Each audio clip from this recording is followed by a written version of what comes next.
Les murs de la maison semblaient retenir les paroles comme on retient l'eau d'une jarre fissurée. Elles fuyaient en gouttes invisibles, elles s'accumulaient, puis un matin tout éclaboussait. La grande véranda donnait sur la rue animée du quartier. Les voisins passaient, saluaient, commentaient. À l'intérieur, on dressait la table comme pour une cérémonie, et pourtant, personne ne célébrait vraiment. C'était un foyer où l'autorité avait la voix la plus haute et où les silences pesaient plus que les remarques. Ce jour-là, au banquet préparatoire pour le mariage prochain, la matriarche posa sa cuillère, leva les yeux et dit ce qui devait humilier. « Tu sais bien, » lança-t-elle d'un ton qui ne laissait pas de place à la réponse. « Il faut savoir garder sa place. Les histoires qui dérangent les maisons viennent toujours de celles qui n'ont ni mari ni parole. » Sa remarque fit l'effet d'un jet d'eau froide. Autour d'elle, certains souriaient poliment, d'autres se taisaient. Sur la nappe, une tasse trembla sous la main d'Aminata. Elle serra la porcelaine jusqu'à ce que la surface blanche se fissure dans sa paume, sans qu'elle ne s'en rende compte. Ses phalanges blanchirent. Aminata avait grandi dans cette maison comme on grandit sous un toit trop bas, à la fois protégée et emprisonnée. Elle aimait la douceur du foyer qui l'avait nourrie, la chaleur du soir partagé, mais elle connaissait aussi la cadence des reproches que lançait la matriarche. On l'appelait Maman Demba, teintée de rage ancienne et d'un orgueil tenace. Aminata portait en elle un secret qui la rongeait depuis des années. Elle était tombée amoureuse de Moussa, l'homme richement vu par tout le quartier, celui que la famille avait choisi pour la sœur cadette, Fatou. Moussa n'était ni un héros, ni un démon. C'était un homme sérieux, poli, une présence stable, qui venait souvent partager le thé et la conversation chez eux.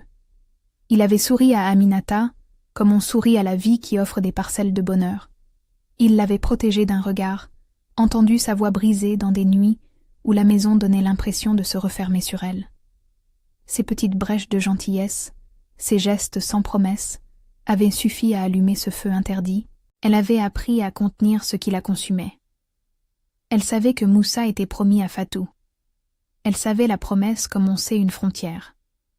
Pourtant les frontières, dira-t-on, se déplacent avec les pas de ceux qui hésitent.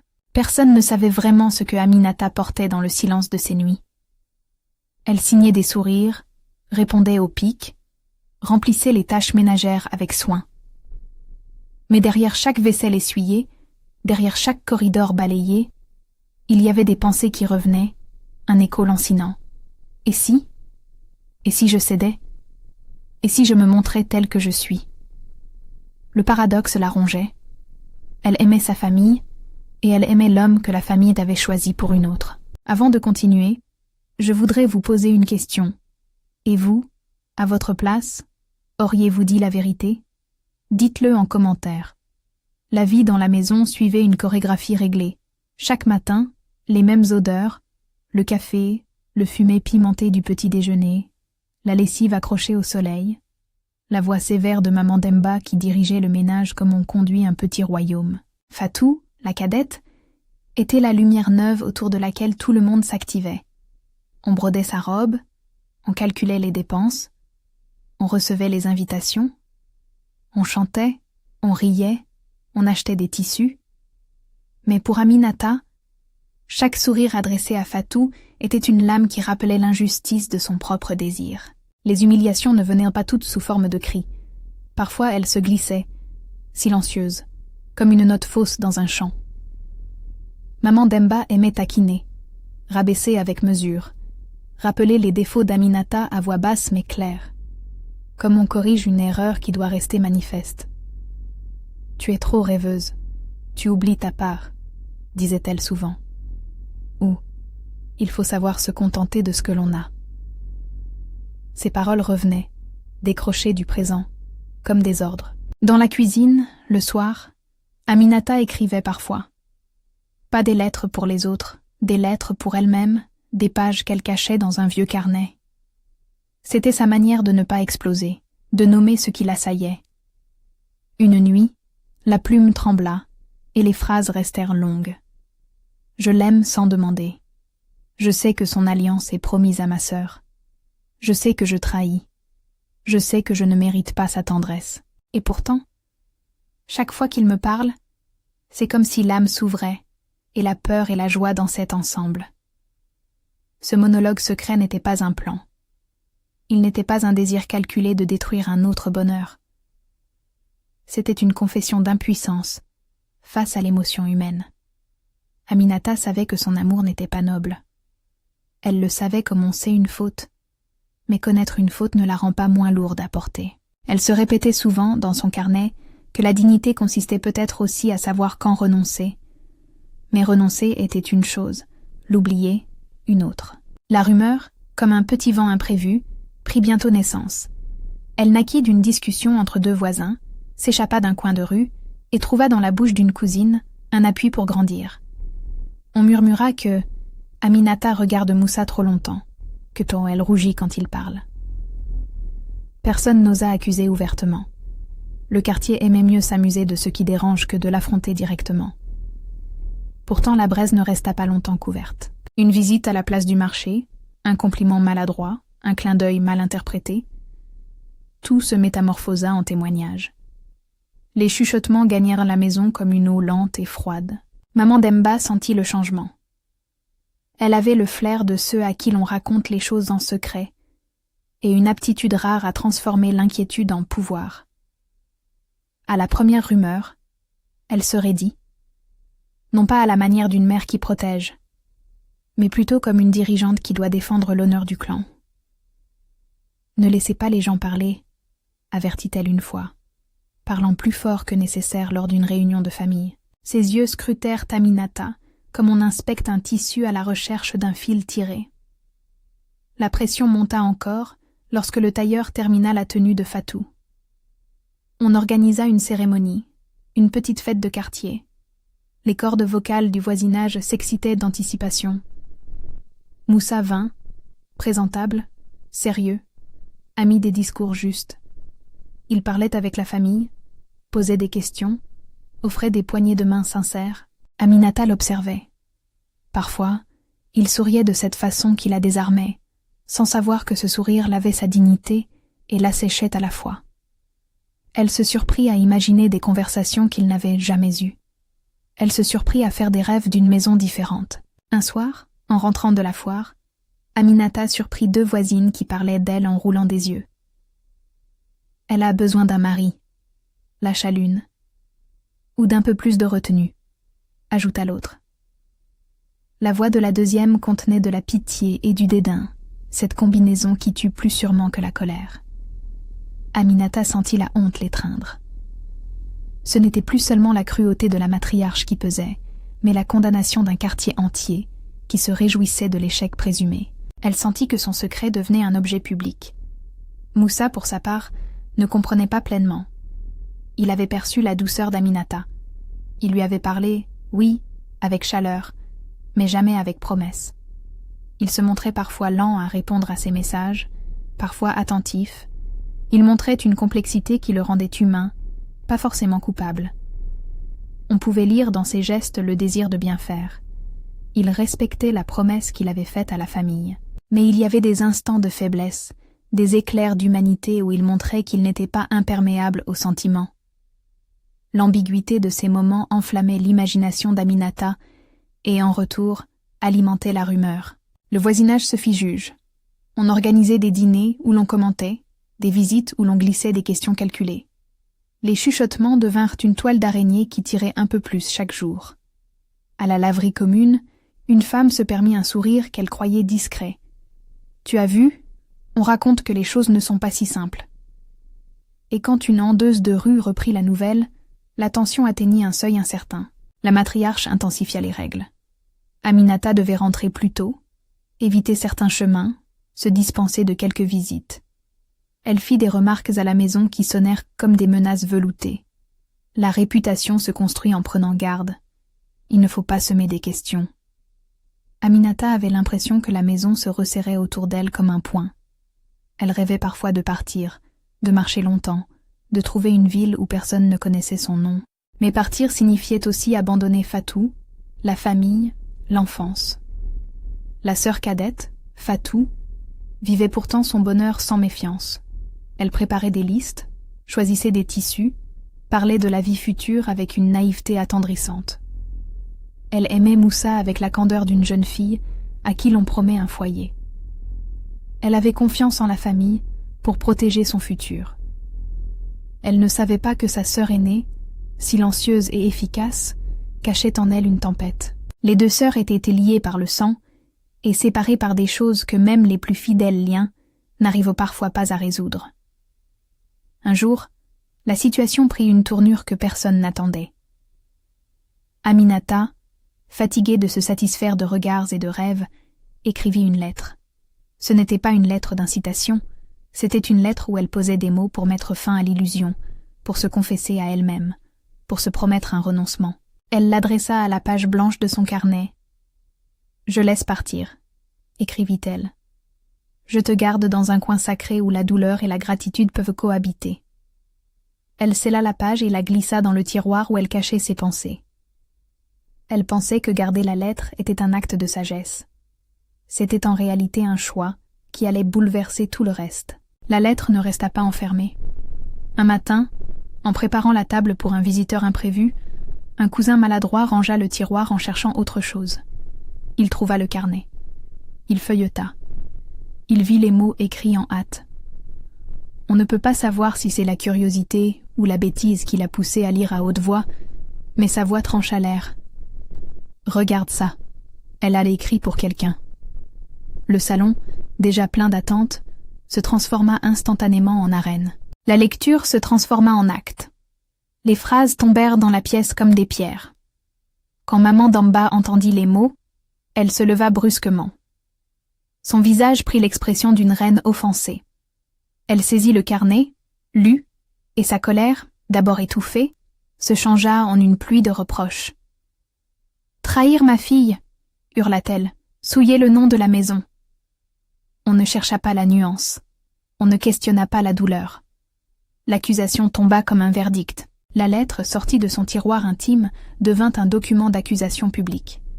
Les voisins, déjà avides, se pressèrent. Fatou pleura, désemparé. Moussa resta immobile, comme s'il cherchait la bonne réponse dans une mer d'absence. La révélation écrite transforma tout. On exigea des explications. Aminata, prise au piège, tenta d'articuler des mots qui sonnaient faux. « C'est un moment de faiblesse », balbutia-t-elle. « C'est confus, je regrette. » Mais la sincérité des mots n'effaçait pas la blessure infligée. Dans cette maison, la parole d'une femme était mise en question. Le scandale s'étala au grand jour. Certains voisins montrèrent du doigt, d'autres secouaient la tête en signe de commisération, comme s'il y avait une règle simple. On pardonne aux faibles, mais on ne supporte pas qu'ils dérangent l'ordre. Moussa comprit que son silence ne suffirait plus. Il avait partagé des moments, oui, mais il avait aussi des promesses à honorer. À la demande expresse de la famille et du quartier, il se trouva confronté à un dilemme qu'il n'avait jamais voulu provoquer. La question ne se posait pas en termes de culpabilité unique. Elle devenait une bataille pour le maintien d'un accord social et pour la réputation de deux sœurs. Les gens attendaient une décision. Moussa parla d'abord en privé à Aminata. Il lui dit qu'il n'avait jamais voulu la blesser. Il lui expliqua, avec douceur et peine, qu'il avait choisi Fatou, parce que c'était la volonté de la famille, parce qu'il respectait l'engagement, parce qu'il ne voulait pas briser ce qui était prévu. La famille, cependant, réclamait une solution qui ferait cesser la honte. Certains proposèrent que Moussa rompe le lien ou qu'Aminata quitte le foyer. D'autres, plus cyniques, suggérèrent un mariage forcé ailleurs pour Aminata, comme pour effacer le problème. La matriarche, dans son rôle de gardienne du rang, menaça d'exclure la fille affligeante. La brutalité de la décision fit vaciller la maison. La colère manifesta des formes variées. Fatou, dévastée, se retira, consumée par la douleur de la trahison qu'elle n'avait pas senti venir. Moussa, empêtré, chercha des réponses auprès de ceux qui l'avaient choyé. Aminata, humiliée, dut choisir entre deux voies, rester et subir, en espérant une chance de réparation, ou partir pour préserver sa dignité, même si le départ signifiait la rupture avec tout ce qui lui avait été cher. Elle choisit le départ. Ce fut moins une fuite qu'un acte de survie. La maison devint un espace hostile, où le regard de chacun était une sentence. Elle fit sa valise sans trop d'espoir, rassembla quelques affaires, prit le taxi qui l'emmena loin du carrefour familier. La plupart des hommes et des femmes du quartier la regardèrent partir, comme on regarde un spectacle. Fasciné, impitoyable. Moussa la regarda aussi partir. Il n'accompagna pas sa décision d'un mot. Il comprit que sa présence, même pleine de remords, n'était pas suffisante. La rupture laissa des traces profondes. Le mariage de Fatou fut suspendu, remis à plus tard, plongé dans la confusion. La maison, jusque-là si assurée, vacilla. Loin du foyer, Aminata connut la rudesse de l'exil intérieur. Elle travailla, trouva une chambre sous les toits d'une cité voisine, se couvrit d'une routine qui lui permit de ne pas s'effondrer.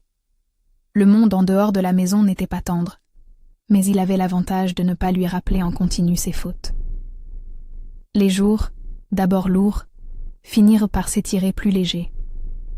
Elle apprit à préparer ses repas sans la présence de la matriarche qui jugeait. Elle se trouva des amis qui ne connaissaient pas son histoire et qui, par leur simplicité, lui rendirent une forme de dignité. Mais l'absence ne guérit pas tout. Les mots avaient laissé des cicatrices. Fatou, blessée, refusa d'approcher sa sœur pendant un certain temps. La maison gardait un silence épais. Moussa, quant à lui, poursuivit sa vie dans une zone de regret et de devoir. À plusieurs reprises, il tenta de rendre visite pour expliquer, pour demander pardon, pour régler ce qui pouvait l'être. Souvent, il se heurta à la porte close d'un orgueil offensé. Parfois, il n'obtint que la froideur des proches, qui lui reprochaient davantage sa douceur que sa faute. La communauté, qui avait d'abord réclamé réparation, s'enferma progressivement dans sa propre indifférence quand les nouvelles cessèrent d'être intéressantes. Les mois passèrent. Maman Demba, dont la colère avait été d'abord un moyen de protection, commença à s'user. Voir une maison divisée pèse même sur les plus rudimentaires certitudes. Son visage, qui naguère affichait la fermeté, montra des rides nouvelles faites de regrets. Elle vivait désormais avec la conscience d'avoir puni peut-être plus durement qu'il n'était nécessaire. La réputation du clan était en lambeaux, c'était certain. Mais la maison manquait surtout d'une voix douce, d'une présence qui ordonnait la paix. Dans le soir, à la veillée, des larmes montèrent parfois à ses yeux. Une part d'elle-même se demanda si la fermeté n'avait pas rendu impossible la réparation. C'est alors qu'intervint un retournement qui ne vint pas d'un grand acte, mais d'une série de gestes modestes. Une voisine qui la trouva, une petite lettre glissée sous la porte, une casserole partagée. Les preuves de fragilité humaine parlent souvent plus fort que les discours qui veulent tout expliquer.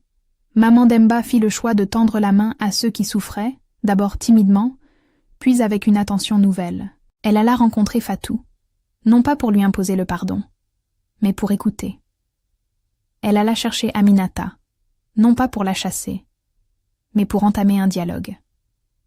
Ce n'était pas une scène de film où tout s'efface. C'était une suite de pas hésitants, de demandes de pardon, d'excuses prononcées avec peine. La réconciliation, si elle advient, se noue lentement. Aminata, revenue 1 an après, trouva un chemin qui n'était pas pavé de roses. On ne la reçut pas comme avant. La confiance était fracturée. Mais la dignité qu'elle avait cherchée en partant s'était enracinée dans d'autres choses. Le travail, la distance, l'exposition à d'autres vies. Elle regretta sincèrement le tumulte causé. Elle prit sur elle la responsabilité de ses sentiments et de l'effet qu'ils avaient eu sur les siens. Elle accepta que le pardon, s'il devait venir, ne serait pas immédiat, qu'il fallut des actes plus que des mots pour rebâtir. Moussa fit aussi son chemin. Il prit ses distances, épousa la prudence. Il parcourut les étapes qu'on attendait de lui, mais il le fit désormais avec plus d'humilité. Il ne chercha pas à tout balayer. Il respecta les silences, apprit que la loyauté implique des choix difficiles. Il se rapprocha de sa communauté d'une manière nouvelle. Il fit des actes concrets pour aider sans être démonstratif. La pénitence, dans son cas, ne fut pas un spectacle public, mais une série de gestes simples, comme venir aider à réparer une toiture, assister à des corvées, soutenir une cousine en deuil. Peu à peu, la fois où il avait été au centre d'une tempête, devint une cote sur sa vie passée, non pas effacée, mais transformée en apprentissage. Fatou, blessée, prit aussi du temps. Elle garda les cicatrices de la trahison, mais la rancune s'amenuisa par l'usure des jours. Elle accepta des conversations lentes, des explications assorties d'actes. Elle ne devint pas immédiatement confiante. Pourquoi le ferait-elle? Mais elle observa les changements, nota les efforts réels, reconnut la volonté des autres de réparer. La relation entre sœurs se tissa alors sur une autre base, plus prudente, moins naïve, plus consciente des responsabilités et des conséquences. Elles se mirent à parler, d'abord avec retenue, puis avec des touches d'humour, tentant de retrouver des fragments d'enfance. La communauté, pour sa part, fut contrainte de se regarder. Quand un problème éclate dans une maison, le voisinage s'en nourrit d'abord, puis se lasse. La leçon qu'on retira ici fut plus intime. Il n'y a pas de salut collectif sans compréhension. Les voisins qui avaient voulu juger rapidement durent constater les dégâts causés par leur vocation à la commérage. Certains se repentirent et firent acte de humilité. D'autres ne changèrent pas. La vérité est qu'une communauté est faite d'individus, et tout changement durable se mesure aux actes de chacun. La morale de cette histoire n'est pas un jugement moral simpliste. Il est facile de condamner l'amour quand il choque les normes. Il est plus difficile de comprendre la misère des cœurs humains, les noirs désirs qui s'insinuent malgré les bonnes résolutions. L'histoire d'Aminata n'est pas celle d'une femme séduite par le vice. C'est celle d'une personne qui a aimé en secret et qui a payé le prix de cette affection interdite. Les conséquences furent lourdes. Perte de confiance, séparation, exil. Mais il y eut aussi des tentatives de réparation, modestes, parfois sincères. Il faut dire aussi que tout n'est pas pardonnable d'un geste. La réparation, quand elle survient, exige plus que des mots. Elle réclame des actes qui montrent qu'on a compris la blessure infligée. La réconciliation n'est pas l'oubli, c'est la reconnaissance du mal et la volonté de ne pas le répéter. Dans cette maison, la route vers le rétablissement fut longue et semée d'obstacles. Mais elle permit également de révéler une vérité simple. La dignité se reconstruit quand les gens acceptent la responsabilité de leurs actes, quand ils demandent pardon sans attendre un certificat de clémence, quand ils restaurent les limites avec respect. Quelques saisons plus tard, au détour d'un après-midi, on vit Maman Demba, qui passait un bras autour des épaules d'Aminata. Elle marchait lentement dans le jardin, évitant les mots grands et triomphants, choisissant plutôt la douceur des gestes. Ce n'était pas une scène qui effaçait l'histoire, mais une trace de guérison. Fatou, à côté, apportait des fruits pour un goûter tranquille, et on retrouva dans ce moment la possibilité d'un avenir moins bruyant. Moussa, présent d'une manière discrète, observait la scène avec une sorte de paix mêlée de regret, conscient que la vie ne donne pas toujours des secondes chances complètes mais qu'elle offre parfois des chemins plus sages. L'histoire s'acheva sans grande cérémonie. Il n'y eut pas de fin hollywoodienne où tout le monde saute au cou de l'autre comme si rien n'était arrivé. Il y eut, au contraire, des conversations continues, des gestes répétés, des limites clairement établies. Les cœurs avaient appris la dure leçon. L'amour peut être beau, mais quand il naît sur un terrain qui blesse d'autres personnes, il faut le repenser, le très souvent renoncer, ou l'assumer avec les conséquences. On ne doit pas effacer la douleur d'autrui parce qu'on a soif de sa propre consolation. Aminata resta une femme pleine de contradictions. Elle n'était pas devenue une sainte pour autant. Elle n'avait pas effacé son désir, mais elle avait appris à le placer autrement, à le reconnaître comme une part d'elle-même, plutôt que comme une justification de gestes qui blessent. Elle trouva des moyens d'aimer la vie autrement, dans le travail, dans l'amitié, dans la responsabilité assumée. Les cicatrices restèrent, oui, mais elles ne définissaient plus entièrement son visage. Que retenir, sinon que la dignité ne se mesure pas à l'absence d'erreur, mais à la manière dont on la gère ensuite? Il y a des fautes qui se réparent, il y a des fautes qui laissent des traces indélébiles. Dans tous les cas, la réparation demande l'effort de chacun, celui qui a blessé, celui qui a été blessé, et ceux qui regardent. Le jugement hâtif d'une communauté peut étouffer la possibilité de compréhension. L'orgueil d'une matriarche peut être une protection maladroite. La passion d'une femme peut être un appel à plus de vérité plutôt qu'une condamnation. Tout cela forme une toile humaine où chaque fil compte. Si cette histoire vous a touché, si elle vous pose la même question qui tourmenta Aminata, entre dire la vérité et préserver la paix, que choisiriez-vous? Partagez vos pensées. Abonnez-vous pour d'autres récits où la famille, la loyauté et le cœur se rencontrent. Et partagez cette histoire avec quelqu'un qui pourrait y retrouver une part de sa propre vie.